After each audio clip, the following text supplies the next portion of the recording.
Welcome everyone to the Poetry Africa Festival, the 25th edition of the Poetry Africa Festival. Today, we're gonna be launching the book, poetry book, anthology titled #Poetry.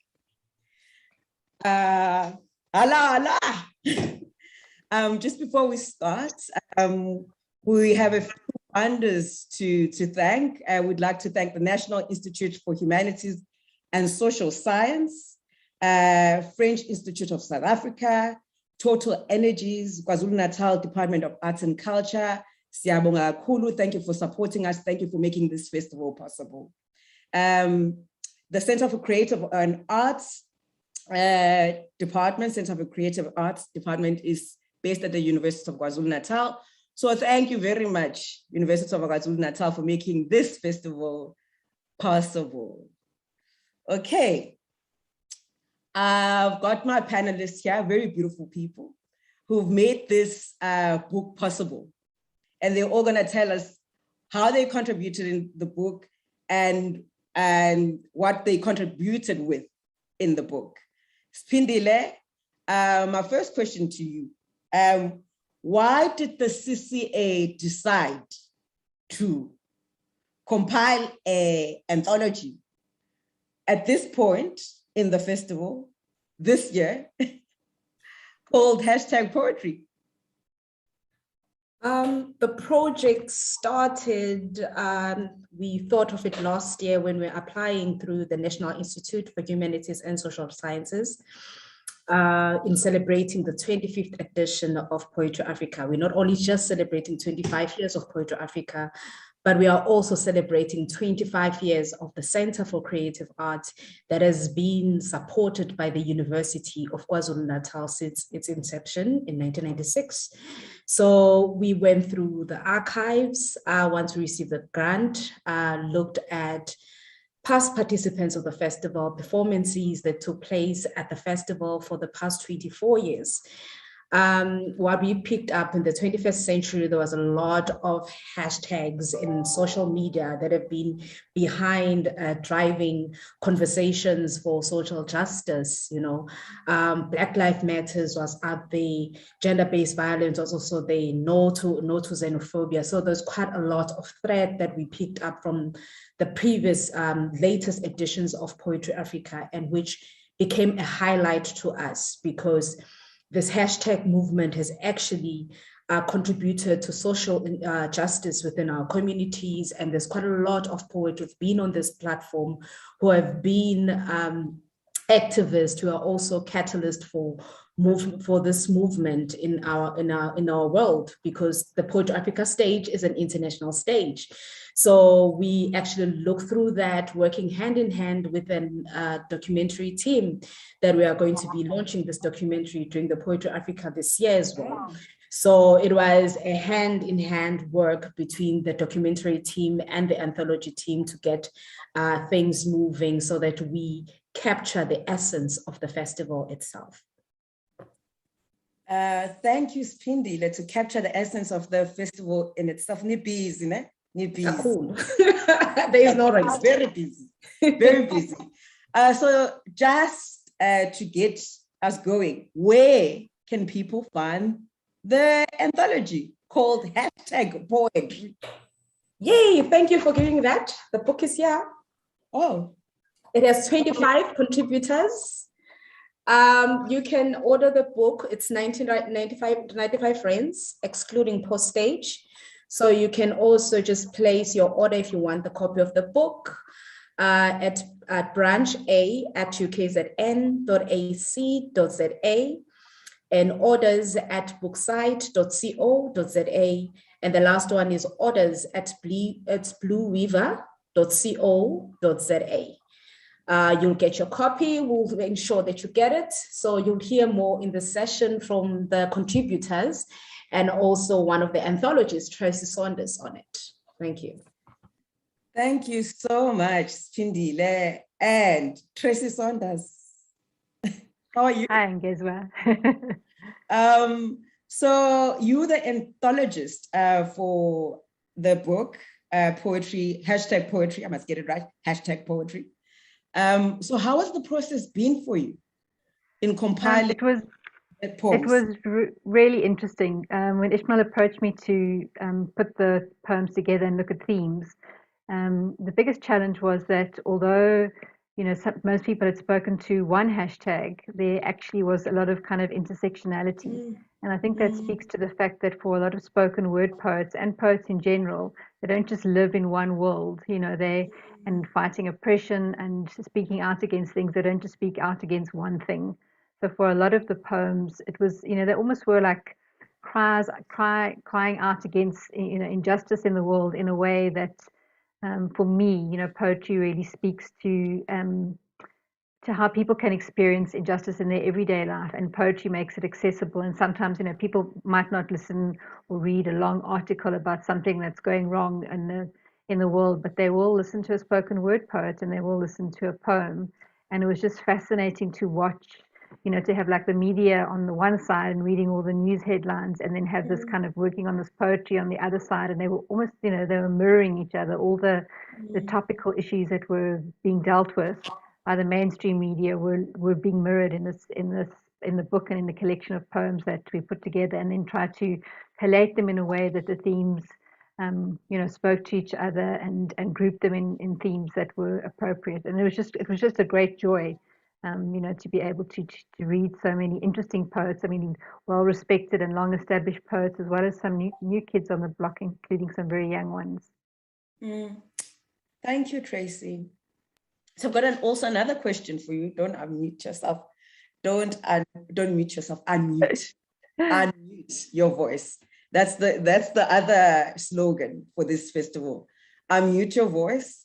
Stella Nyanzi said, have the freedom to offend. Poets need to have the freedom to offend and speak truth to power. So for me, how do you think the anthology engages those slogans that have come up in the welcome sessions of this festival? I think what the kind of mobilization of using the hashtag has allowed poets to do is, by their very nature, poets, I think, are fearless, and spoken word poets are even more fearless. And a lot of the poets in this anthology are both spoken words and poets that, put their work down on paper.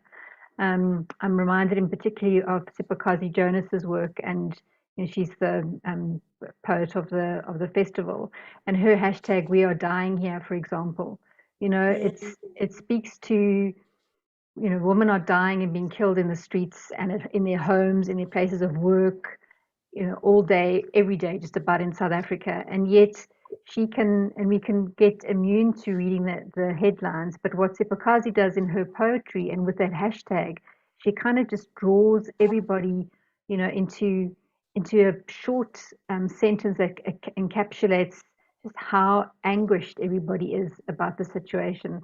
And I don't think that, as much as I adore theatre and I love writing of all sorts, there's something about just that hashtag and just putting it in a short phrase that then becomes like almost a popular outcry. I look at it as a way, in the olden days when before we had digital media, we were always, protesting on the streets and carrying banners. And I think the hashtag has become like the banner of social media and digital media. So instead of people standing, writing out their posters and their banners, a hashtag is what captivates the audience and is a battle cry to bring them together. And as Stella said, fearless. Louise Westerhout's poem, her last line in her poem about not be afraid that I'm not afraid anymore. I think that speaks to it as well, as that it's encouraging people to speak out, to unmute themselves. Thank you, Tracy. So we're gonna go to the contributors, the poets, the fearless ones of this festival and this anthology. You too have been consistent features in this festival, like in a sustainable, And my first question, which goes back to Spindile, this notion of archive, you're an embodiment of the festival that is archived in the bodies. So I want you to just take time to reflect. We're celebrating 25 years. You've contributed to the anthology. What does it mean for you to be this consistent at the Poetry Africa Festival? You've got memories, you've got you've got things to tell us. Please tell us those things, share. I've got memories. The ones I'm creating this year and last year are quite different from the others dating back from 2019, since we are in the digital space. So I joined the center in 2011, thinking, no, I'm just going to be doing my role and not be bothered by anything else. But at the very same time, coming into a space like this, when you're on the art side at the CCA, you always dream to be part of the CCA. And when you come into the space, you actually feel like someone threw you in the deep end. You just have to try and swim out of it, you know? So for the past 10 years being with the center, I've grown with the festivals, especially Poetry Africa festivals that in the later years that I've been curating it.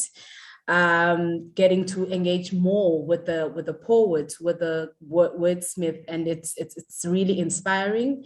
Like when I'm watching the archives, I'm seeing Usislebo Mashile. She was young when she first being on the Poetry Africa stage, very young, and I'm looking at the catalogs. There was Fela Sisters, and I'm like, hey, man, Losisa has been around for the longest time, but she's been growing with the industry, growing with the festival, and she's been connecting with poets from all around the world in the Poetry Africa Festival, because one of the objectives of the festival is to be that platform for networking, not just for us as organizers, but and for poets as well. So it made it very easy when all the international poets, South African poets are in one space.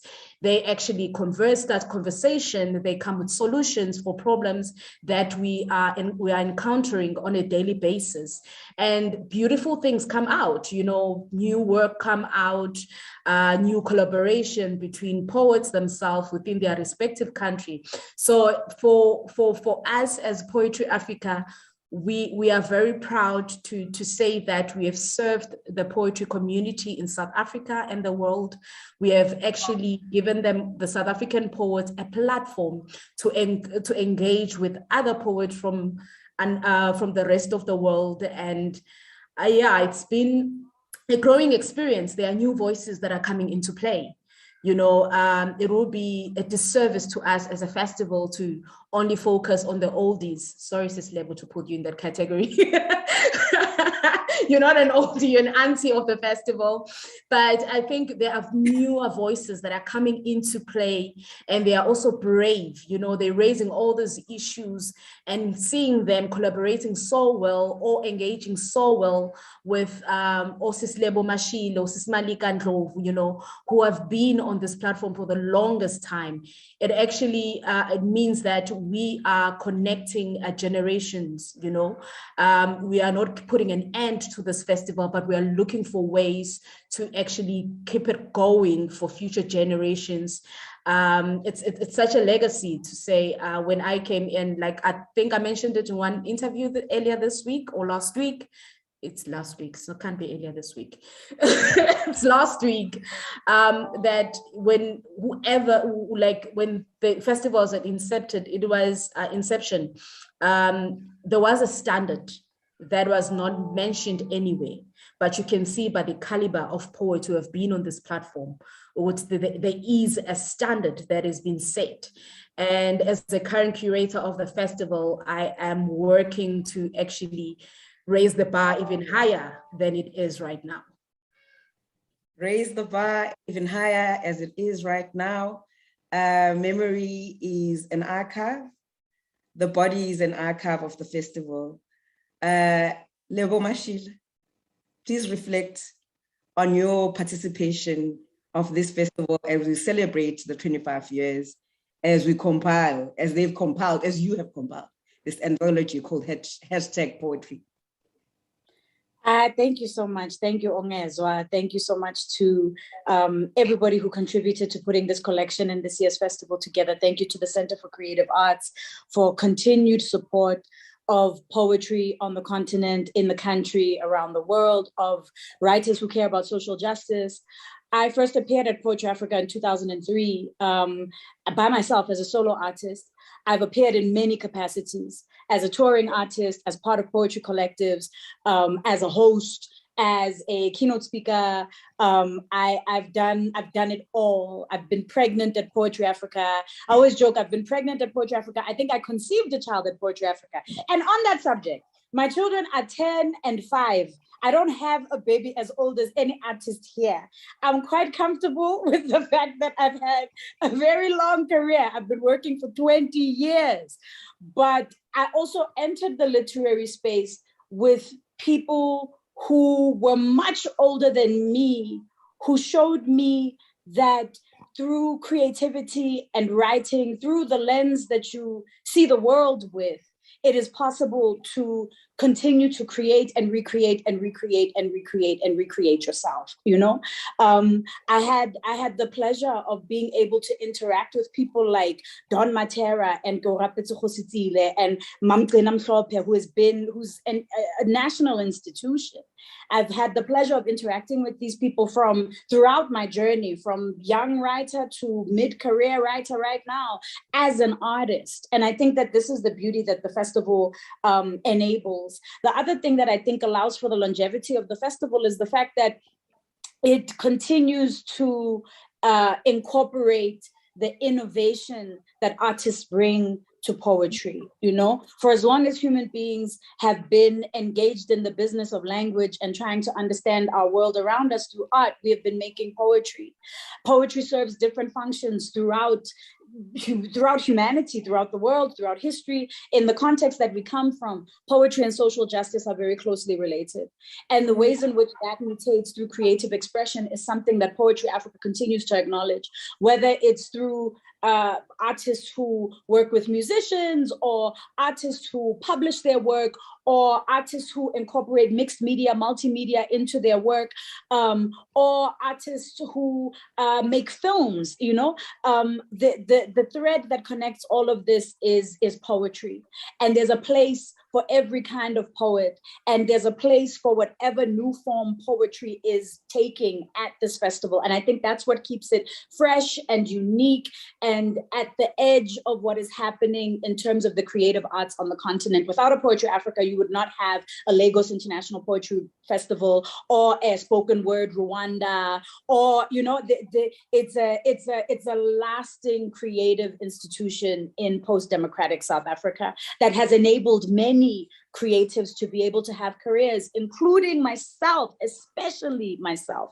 And on the subject of hashtags and archiving, you know, the hashtag was born out of Black women, and this is very important to say, Black women on Twitter using hashtags to galvanize conversations around entertainment and also around politics.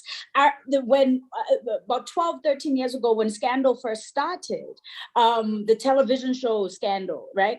Black women created the hashtag so that people could be able to talk about the same episode at the same time on Twitter. And the hashtag has become a social, political, commercial phenomenon, right? And of course, we've seen many kinds of hashtags, right? Around social justice issues, around GBV, Black Lives Matter, men are trash, Me Too, you know? In the digital space, in this digital era, we've also seen poets who have been able to use these platforms to also disseminate their voices artistically. I mean, I think of people like Warsan Shire, or, you know, I mean, the name escapes me now, but I see her face in my head. But there's so many poets of color who have been able to use, and women especially, who have been able to use platforms like Instagram, you know, to visually express their work. So it's very interesting how poetry mutates, and how often it is women, it is artists of color who are at the forefront of these innovations. And this is where archiving becomes absolutely essential, because usually once our innovations become mainstream, we are not referenced. And the digital era offers us an opportunity to be able to archive and to reference ourselves. So I'm very grateful for the fact that my artistic journey is held within the journey of Poetry Africa. I'm very grateful for the fact that I have the opportunity to live in an era where I have a living memory of, the very, very beginnings of what this art form looked like post-democracy, up to now, where it is changing and growing and evolving, and I get to contribute to that evolution, So I am beyond a fan of Poetry Africa. I'm a disciple, and I'm extremely excited about this collection.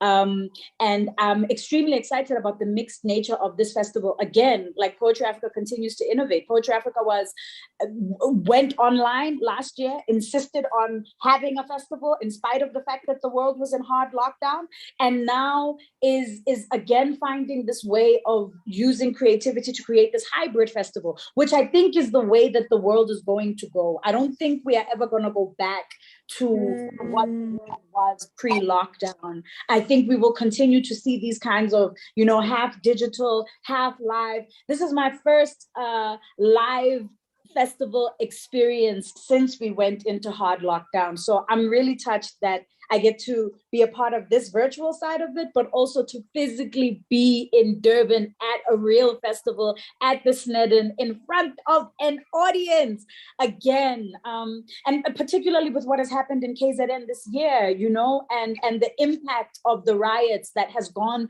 unspoken in the national psyche, to be in Durban, to be by the sea, the kind of cultural innovation that comes from KZN across genres, from music to theater to poetry, all aspects of the arts, to be incubated in that physical space and to be able to share poetry on a stage where I've shared it so many times, it means the world to me. So I'm so excited to be kicking off this week, and I can't wait to see where everything is gonna go. Thank you, Lebo. Enkosi kakhulu. There are a few comments, and I'll read one which speaks back to Uspindile and you have said. Malika Ndlovu, indeed, Gogo Malika from Poetry Africa 1998, jiving here. What you speak beautifully about is the intergenerational conversation that starts to happen with this festival. And on that note, I'll go to a page to reflect about you making space in this festival and what have you made out of it, and how, if you reflect in your memory, your history, your embodiment of this festival from the past till now, across times also. I wouldn't even know where to actually begin if I were to try and do it, because I remember the very first Poetry Africa I attended.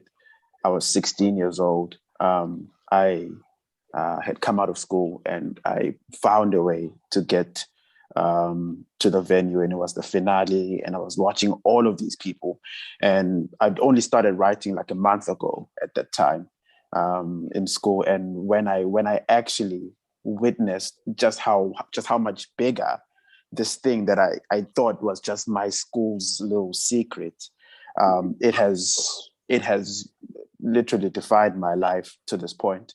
I feel like artistically and otherwise, the Poetry Africa crew, the Poetry Africa people, and the many participants who frequented the space have actually witnessed my growth better than some people in my family, because of how this space has become a home, to myself and hundreds of other poets, if not more.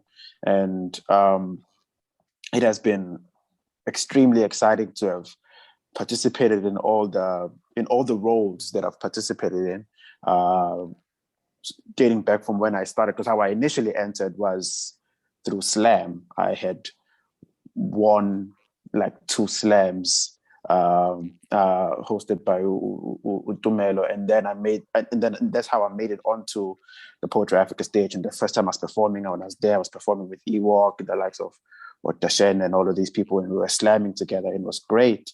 And I was a prelude after, and then I was on the main card after, and then eventually I hosted some nights, and I was the slam master for a slam that I helped curate in this space, and it has it has been the greatest reflection of what actually is achievable with this craft and with the people who have all the love for it. So yeah, that's really been my experience. Okay. Thank you so much. One of the comments in the comment section says, hey, maybe Poetry Africa is a dream opportunity that brings the young and old poets, both in age and experience, together. Thank you for continuing the great work. And I just want to say to everyone who's actually watching, we will have time for a Q&A, so please post your questions for the panelists so we can engage and have a discussion. I would also just like you now, Paige, to read your contribution in the hashtag poetry anthology compiled. Hashtag. Yeah, I guess that's one of the other things I'm grateful for too, because this is my first time being published, and I'm extremely grateful to the festival. So I contributed a poem called Take It All for those who use warning signs as bookmarks. There is no beginning. Time knows no origin. All is originally from right now. Now, B. I swear to you, we all have been waiting on the inside of your skin, ready to welcome you back. You are the product manual with all the answers intact. Remove the fragile side. Lord knows we've been broken far beyond our spines, but we are still dancing like our insides always do, like the chords on the hallway through, playing to the light we choose to step to. And of course, it goes on and on and on. You can go on, we still have time. Yay! Yay! Like the chords in the hallway through, playing to the light we choose to step to. I have realized that the best way to not fly is to constantly worry about how you're gonna break your fall. Son, I beg of you, this time furnish me whole. I've skipped a few lessons on how to manage the soul. I'm all thumbs, you see. Sucked into the marrow of impossibles, I am the hardest to please. Only impressed by the dreams of harvested seas, but we can open wider than that. Yes, now we can give it all, only to be left with everything. We did not come here to balance things out. No, we are here to tip the scale both ways. Thank you. Thank you, Paige. First published. Get the book. Get the book. Get the book. First published. We hashtag a poetry anthology. Like a fast yes. public. Oh, like for me, this is the work. Like it looks like right. Excited. I'm too excited. Tracy, you do these things. You guys work and connect. What's Pindi? So I have one just question for you, and I'm gonna start to read a bit, just your introduction in the anthology. In the closing poem of this collection, Dr. Gcina Mhlophe calls on everyone to come out and watch as she looks forward to a brighter dawn for African women, a better day for us all, seeded in hashtags and slogans, harvested in action and deeds. So my question to you is, as you compiled this anthology, how do you envision the hope in the hashtags? Thanks, Ngezwe. Yeah, I think, you know, what each poem does, and listening to Paige just read it now was just it's so amazing, Paige, to have read your words on the page and now, pardon the pun, but now to listen to you speak them is just, there's just something so magical about it. I don't even, yeah, it's difficult to put that into words. And I think what listening to you read that gives me that same feeling of when I read the poems is that they're all a call to action. You know, they're not, it's very difficult to read these poems just even quietly to yourself, or I would encourage people to read them out loud, because each one of them is a kind of poem that as you read it, it kind of just, you can feel your blood rise. That you can't read these poems or listen to them and then just sit quietly in your chair and get on with your life. It's almost impossible, you know. And I think that what art that's and it, you know, it's across all genres, but I feel it's specifically in this collection, what a lot of art in South Africa does is call on us to do something. You know, we can't just sit and watch you know what happens in society and be bystanders. And and it feels to me that each hashtag is a rallying call.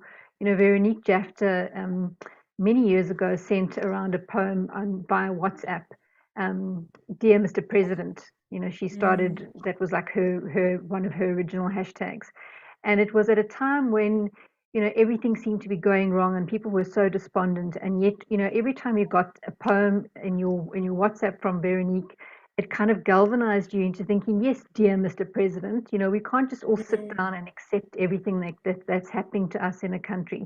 You know, the socio-economic injustice, the economic inequality, the poverty, the violence, and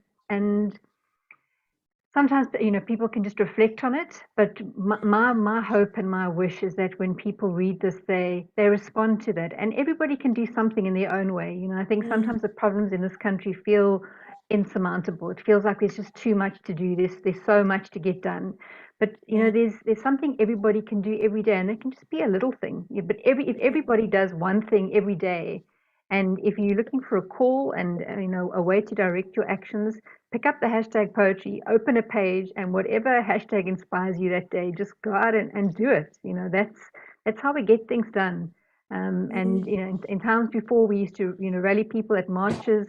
Now we rally people with words. And you know, Lebo spoke earlier about the, you know, the tragic incidences in KZN in July, and I think that, you know, you're right. It's something that we've almost kind of, it hasn't been spoken about yet. I mean, you know, we haven't even dealt with most of the history in this country, so I suppose that's still, you know, it is still very raw and very recent. But it's a way of, you know, the poetry gives us a way to, a call to action and a place to heal. You know, that if you put out, if you're finding that you know, feeling despondent and that, you know, there is no hope, I can assure you that once you've read these poems, it just, I don't know, it just gives you an energy that I feel these days is lacking, especially if we live in a, you know, we're living in a virtual world where often we don't see people in real life for long periods of time. You know, there's something about just reading a poem out loud, and these poems in particular, that just gives you a kind of, it gives me a reason to think, okay, one more day, I can fight for one more day. So yeah, that's my hope for it. Thanks, Tracy. Thanks. I felt that. Raphael says, big up to Poetry Africa, the most important poetry festival in the world. In the world. We'll take that. Yeah, no, you know, and then there's one comment that says, love and gratitude to all of you. Thank you, Malika. Thank you, Emma. Thank you, Matatisi. I just, for me, what I heard from you, Tracy, is, you know, with all that is going on, is that just that courage to speak also invites us to disrupt, right? That people are saying this is not the world that we imagined, and this constant. It takes courage to constantly speak. It takes courage to constantly name the thing that is not one, that doesn't want to be named, to unmute, especially in this country, with what we carry from the past, right? And how the festival, Poetry Africa, invites poets to disrupt. Yeah, I think definitely, you know, and it's interesting. There's an anthology of short stories that's out at the moment, and that also the title of that was Disruption. And I think that, you know, anybody that uses the word to kind of in their daily lives as their means of craft is being encouraged to do that in a way that is unmuted, disruptive. You know, now more than ever, you know, because we're living you know, we've become closer together in many instances, but in some ways, I think we're becoming further and further apart. What poetry can also do is bridge, you know, bridge those gaps. It was interesting for me going through the contributors and just seeing, you know, this kind of scope of age range. You know, there's one from a young girl who's still at school. I actually watched her perform in a theatre production a few weeks ago, and it just amazes me that, you know, someone at the age of 16 has already found her voice and is able to, with such clarity of thought and expression in a way that I don't recall having when I was 16, you know, being able to voice her rage at what's going on in the world and do it in a way that's so concentrated and shines a light on an issue and then shares it. You know, she's not afraid. She's not going to, you know, sit and mumble away and just keep her thoughts to herself. Now it's out there. It's on the page. It's going to be read all over the world, hopefully. And yes, definitely unmuted, but unmuted with a very large capital U, you know, that's there's no way of silencing. And it gives me such hope that the younger generation of poets doesn't seem to be held back in any manner or form. You know, if you have a look at the number of contributions Poetry Africa had both for this anthology and for the other initiatives that they've held for Youth Day, you know, young poets and young voices are not being held back by the fact that, you know, the education system is in such disarray, that they're not getting the support they're supposed to, that the arts and education aren't supporting them in the way that they're supposed to. Despite all those challenges, they still come out, they're still writing, they're still prepared to raise their voices and to shout, enough, you know, we're not going to stand for this. And that gives me hope for the future. Yeah, in a way that there's so many other, if you don't kind of partake of the fruits of the arts, is I suppose the way of saying it, you can become very despondent because there's very little hope out there, and platforms like Poetry Africa and, you know, Short Story Africa, all other ways where artists are allowed to give creative voice to their frustrations and to their hopes is something that kind of keeps me going. Thank you, Tracy. Lebo, can you please read your poem on that note of artists expressing their frustration about our arts and cultures in South Africa departments? So at the beginning of this year, we saw an unprecedented protest by artists in Johannesburg and in Northwest and in Bloemfontein, and also supported by artists in Cape Town and in different parts of the country, but groups of artists occupying public buildings, starting with the offices of the National Arts Council in Johannesburg, led by Sibongile Ngoma, in protest of the 300 million rands that was allocated for artist relief and support that was mismanaged. So Sibongile and a number of artists occupied the offices of the National Arts Council, which kicked off a domino effect of occupations in different public spaces. What was very interesting about this was that it was a peaceful protest using art. The one in Johannesburg, which I had a chance to observe closely because it's where I am and also participate in, created a public art space that, unlike which, you know, I've not experienced in my life. You know, the space became a platform for artists across genres, across ages, to be able to, one, show solidarity with each other and with the protesters, but also, two, use our creativity as a tool of being able to share the message with the people. First and foremost, the people who benefited from that protest were the people who were passing by the National Arts Council during the 60 days that the protest was on, you know. There were public platforms and performances, and it was a space, it was a hive of creativity. So it was the kind of what I've always imagined and dreamt our public creative institutions should be like, you know, the way the CCA makes an effort to really get out there and reach out to the people. Like I've done community outreach with CCA for many years, whether it's in prisons or with incarcerated people or in libraries, collocationing in the hood, or, you know, there's always or schools also in the township. There's always an effort to be able to make sure that what we do on stage and in our artistic practice also translates and, you know, is able to penetrate the communities where real people are. This is what we are there for, you know? So for me, I felt it compelled to write about Sibongile Mngoma, who led this protest. And Pindile initially asked me for a poem called Requiem for Winnie that was written about the death of and the life of Winnie Madikizela Mandela, but that had been published in New Daughters of Africa, another very important anthology by Margaret Busby. So I said, this one, you know, this is homegrown and this is now, you know, this is the most important political intervention that has been made by creatives in a very long time, and it is worth documenting. It's worth remembering Sibongile. So it's for Sibongile Mngoma on day 40 of the protest. And it begins with a quote by Kyorapetse Khositsile. I had the chance to hang out with Brawili so many times. He was my friend and a mentor and like a dad to me, and also a great lover of the festival.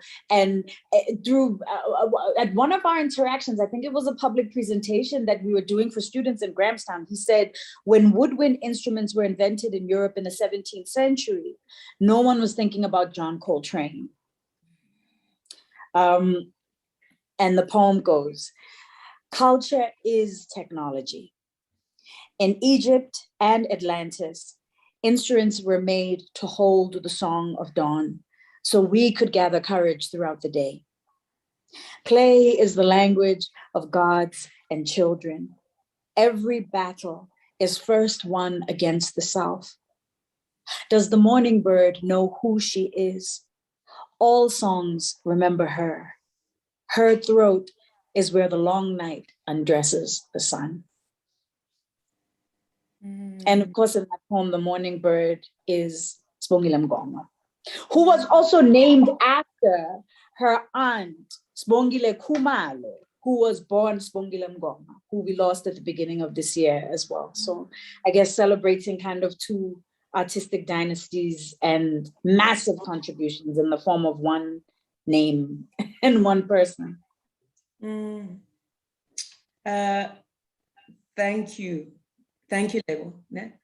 And I mean, there's one thing that I haven't mentioned, and I feel like I need to mention because yes, people have been working. So I'm also a guest editor for Imbiza Journal, which is founded by Uspiwa Mahol. And one thing that has happened in the journal is page has contributed reflecting my STEM poetry. And the one thing that has happened also in the journals that Sandile Ngidi reviews the anthology, #poetry. And because I don't have his words here, but I know what he wrote because I'm probably not going to quote him correctly. But the one thing that he says about the anthology is that the poets are mourning. They're in mourning, Balila. And so it's interesting that Lebo, you start without even hearing the words or reading the words of Usandile's review, that you start to mention the leadership of Sibongile Khumalo, right? You start to connect Sibongile Khumalo with Sibongile Ngoma, you know. And that's just the beauty of words and the patterns and how the work is spiritual beyond our own understanding. And I want to just thank you, Sibongile, for your words. I'll start reading the comments and your contributions and your work and your longevity. Kunzima apa, guys. Like, it's exhausting and tiring to speak to people also who were freedom fighters back in the day. How, you know, this notion of history repeating itself, it's tiring, right? It's scary also how people who led revolutions can repeat things of the past, right? And so it asks, I think it asks ourselves to hold ourselves accountable as we speak. That moment, right? How do we hold ourselves accountable? I'm going to read some of the comments because I need to just calm down. Yeah, well, you see, you know, we church people, we're raised in the church. Things start to come out. Spiritual, but you did it. You did it. No, okay. These poems will raise your blood, though, Ngezwa. You know, that's what they do. It's like you can't help it. It's like it just does it. Yes. Please, people who are watching, write your questions. But I'll read the comments as I wait for your questions. Do you have any questions for our beautiful panelists, our contributors of the hashtag Poetry Anthology? Margaret Machape says, one thing I love about Lebo is that she is real and genuine as they come. You feel her on stage, on screen, as you would feel her in the private interactions. I scrolled quite quickly there, but those are just the words in the comments. Paige, I read your latest interview. Latoya Johnston says this. Paige, I read your latest interview where you disclosed that your background in poetry stems from rap music, and I just love how you constantly bridge the gap between poetry, rapper, and poet and rapper. As a poet and a rapper myself, I find it inspiring how you've managed to keep your roots. Yeah? Vangile, I have to say Vangile. Let me do this. Yeah, I can read, scrolling down. Vangile Avukile says, all my life as a baby poet, I have loved this festival. To attend and watch, to participate as an artist, to partner. This festival is a hallmark for poets and poetry lovers across the world. The world. Long live Malika Ndlovu, wonderful production and editorial team and curating. Yeah. So I scroll up very fast. Guys, newborn publication as it emerges in the world, give us evidence of poets' resilience. Yes, Sissy Tracy, capital U cannot be unmuted. Let me just see if we've got any questions. Okay. We don't have any questions as yet. Let me just scroll down. Okay. I've got one comment also, and I'll read it. I will one day leave the dream of gracing Poetry Africa. Lekana says this, with my poetry. It is such a burning desire I have. My marrow dances and tinkles my bones whenever I imagine myself on your stage. I think that was the poem. I think you've graced us. Lekana, you've graced us. Oh, Kagaza Mbali goes, where do we get the book? Sindile, in Joburg, where do we get the book? People are wanting the anthology. No, they can order it online. We'll make arrangements for them to actually get the book at brancha@ukzn.ac.za. Okay. I mean, I think we've come to the end of our book launch of hashtag Poetry Anthology, compiled by Tracy Saunders, Spindile Shongwa, Dr. Ishmael, and made possible by the Center for Creative Arts. So, and this is my question for all of you, Lebo, Spindile, Paige, and Tracy have answered this question. But what do you hope the anthology does for the people of the world, I guess, because Poetry Africa Festival is of the world? I'm not sure if I should start or let my fellow colleagues start, but I think on my end, the hope is for the poets as well as also for the world. I think most of one of the crippling things with matters that comes with poets is when they've got work and they do not have a platform to actually publish their work. So as a festival, we are serving that purpose, and we are hoping that we will share it as wide as we can in the world, actually get it translated so that it's more accessible, not to just South African poet or people who just understand English, but we actually give access to internationals as well to the work that is done by this brilliant poet who have contributed to this anthology. To also the readers of the anthology, we are here to bring you words of hope, words of wisdom, and words of inspiration as Poetry Africa Festival. Thank you.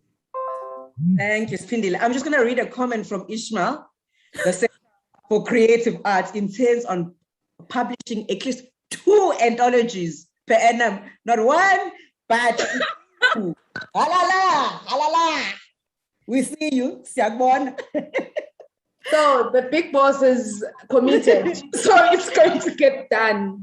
Poets get writing, so that means your books can get published. Your poems can actually get published.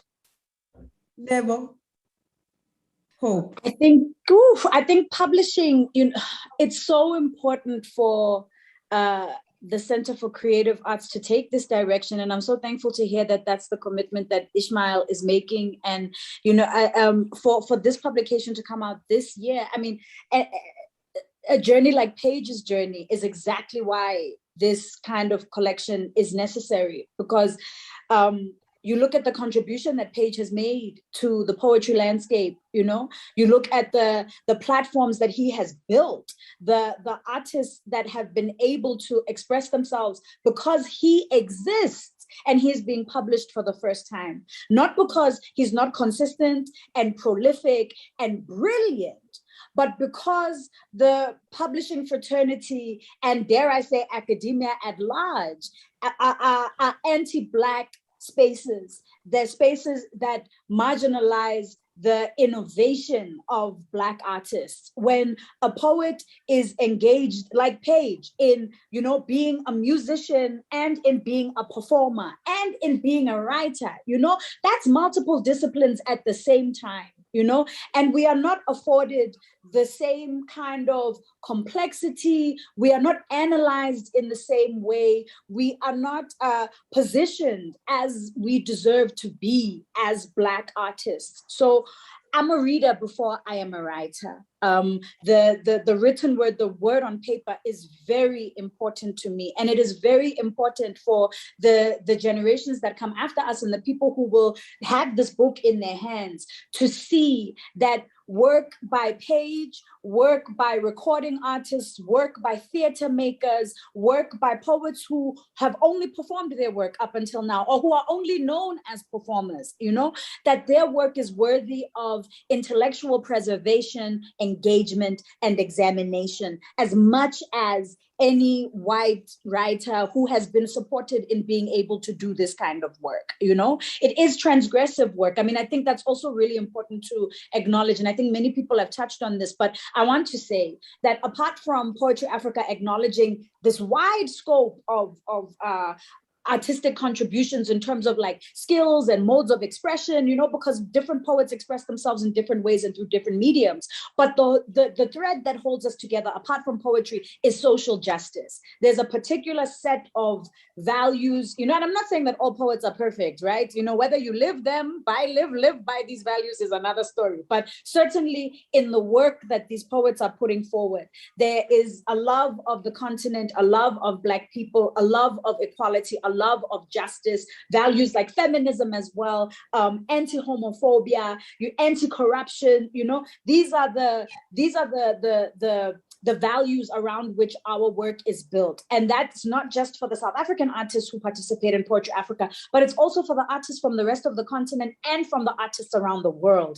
When an artist comes to Poetry Africa, whether it's from Spain or Indonesia or Palestine or Jordan or Germany or Latin America, you know that they care about justice. So to have these words and these politics preserved in this way, in a way that can enable them to travel around the world and be studied, I think is very important. And I'm excited to be a part of it, and I'm excited to see where it goes. Okay, thank you, Lebo. We've got 1 minute. We'll just say thank you to the funders, the National Institute of Humanities and Social Science, French Institute of South Africa, Total Energies, KwaZulu-Natal Department of Arts and Culture, and the University of KwaZulu-Natal. We have 1 minute to still. Paige, do you want to say something? And Tracy, and then we end. You guys close. It's your panel. I'm just very grateful to the space for existing. I'm very grateful. I'm very grateful as well for the work that they do, which is to open up spaces at every chance that they get, because that way it is the only way, many of us have felt seen, and to feel seen is the most crucial thing for any performer, let alone any human being.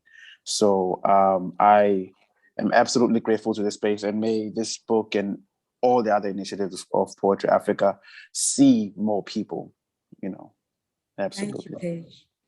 Tracy Saunders.